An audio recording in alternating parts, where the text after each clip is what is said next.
Diving equipment.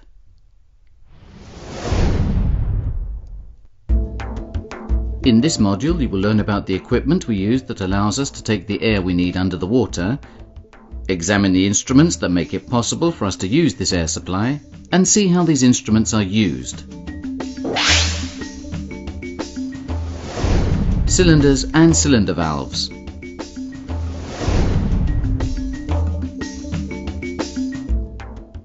One more step and you will be in the water, in a world that is both fascinating and mysterious at the same time.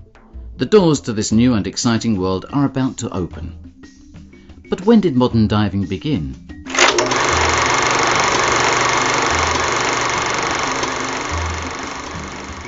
Diving, as we know it today, began only after the Second World War, when some pioneers produced the first equipment for recreational divers. In the beginning, this equipment was heavy, cumbersome and delicate, but with time it has become simpler, more comfortable and more reliable.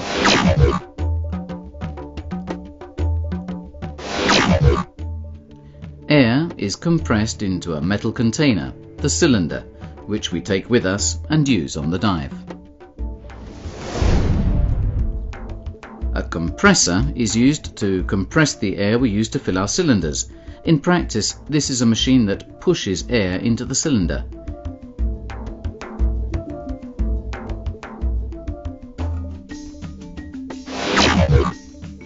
A compressor is used to compress the air we use to fill our cylinders. In practice, this is a machine that pushes air into the cylinder. Increasing the pressure reduces the volume of air, so a large quantity of gas can be stored in a relatively small container. To work out the volume of air available, with European cylinders you can just multiply the internal volume of the container, referred to as the capacity, by the pressure to which the gas has been compressed. For example, if we have a 10-litre capacity cylinder containing air compressed to 200 atmosphere, the volume of air available, once it has been re-expanded to atmospheric pressure, is 2,000 litres. To indicate that the litres are calculated at normal atmospheric pressure, we use the term normal litres. Cylinders are made of various materials: steel, aluminium and composite materials. They come in different capacities. Your instructor will tell you which are the most common in your country. All cylinders have important markings, such as the maximum working pressure and, in Europe, the test pressure. The maximum working pressure is the lower figure. Other information may also be marked on the cylinder, such as the capacity, the weight, the gas it may contain, etc. An important marking is the test date. This is an obligatory periodic test that ensures that the cylinder is safe to use.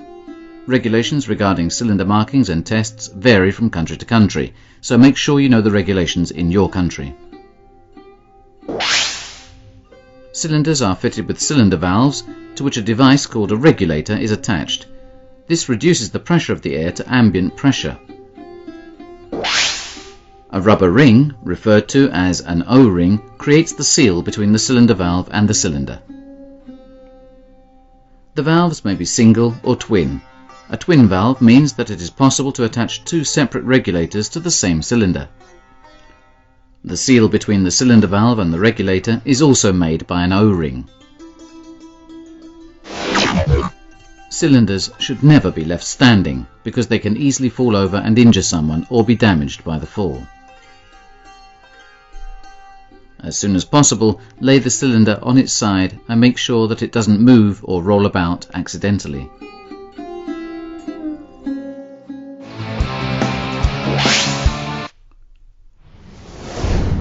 The regulator.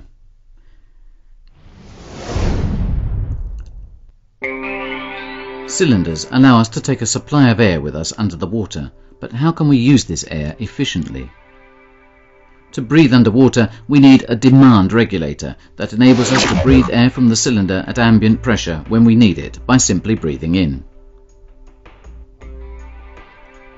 Modern regulators are two-stage or single hose, meaning that they are made up of two distinct parts, known as stages, which are connected by a single hose.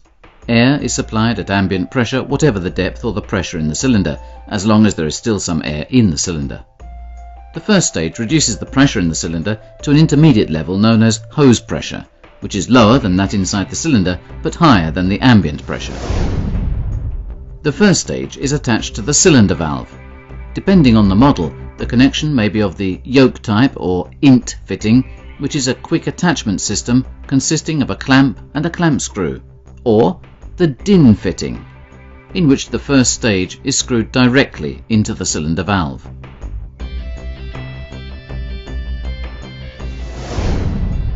The second stage is the part you put in your mouth and which reduces the hose pressure to ambient pressure. Thanks to the regulator, breathing underwater requires the same effort as breathing normally in air.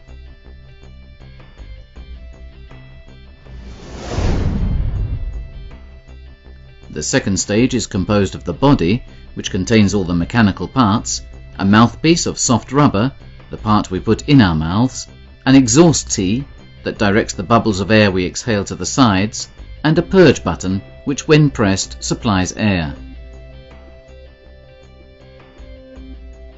A regulator is a delicate mechanism. It must be rinsed after each dive when it is still connected to the cylinder or after it has been disconnected and the air inlet has been closed tightly with the protection cap. When rinsing the regulator, you must never press the purge button, otherwise water will get inside. Even if it seems to be working well, a regulator must undergo an annual inspection by a specialized technician who will substitute the parts that can get worn. This is the only way to make sure that your regulator is always reliable.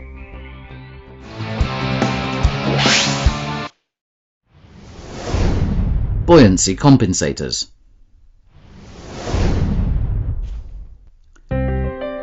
Thanks to your equipment, you will be able to attain a condition of neutral buoyancy underwater in any situation and stay suspended in midwater without effort. The piece of equipment that enables you to do this is the buoyancy compensator, or BC, which can increase the diver's volume to counteract the effects of the weights and compensate for the wetsuit becoming thinner at depth. The buoyancy compensator consists of an inflatable bladder, some straps or a harness that connect it to the body, and an attachment system for the cylinder. The buckles of the straps attaching it to the body are of the rapid release type and can be adjusted easily, making it easy to put on.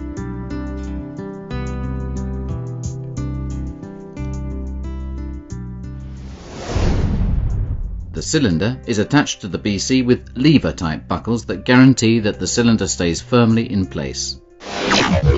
However, it is always best to check that the cylinder is fixed tightly. The BC has an inflator-deflator device that is connected by a fast release connection and a hose to the first stage of the regulator. There are various types of inflator-deflator devices, but they all have an inflator and a deflator button. You must be possible to operate this device with just one hand. On some models, the inflator-deflator mechanism is at the end of a corrugated hose. On others, it is on the side of the BC, where it can easily be reached. When you use an inflator-deflator device that is fitted at the end of a corrugated hose, you must remember that the end of the hose must be held up high when you want to deflate the BC, otherwise it would be like trying to fill a bottle while holding it upside down. All buoyancy compensators have a system that can be used to inflate the BC orally. Finally, BCs must also be fitted with overpressure relief valves that open automatically if the pressure inside the BC is too great. This prevents the BC bladder tearing. These valves can often be operated manually and therefore have the additional function of also being a rapid relief or dump valve.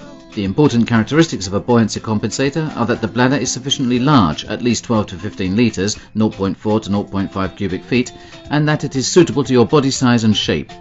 When you are wearing a BC, it shouldn't move around or rise upward. Also, it shouldn't be too tight around the chest when the bladder is completely inflated. The BC should be rinsed after every dive and left to dry in the shade, like all the other equipment we have examined up to now. It is also important to drain out any salt water that may have gotten inside the bladder and then rinse the inside well with fresh water.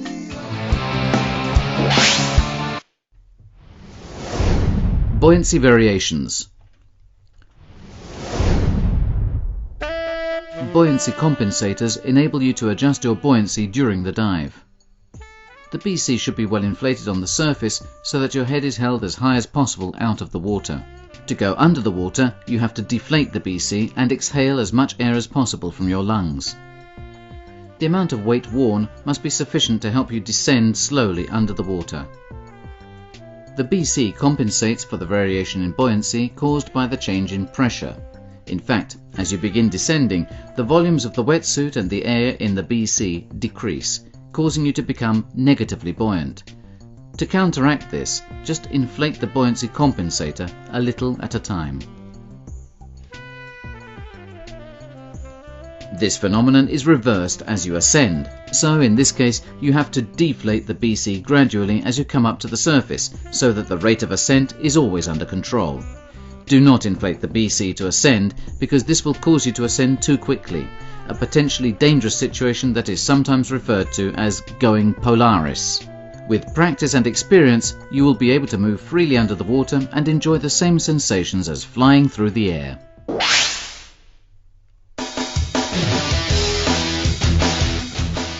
In the next module, you will learn the correct way to breathe underwater.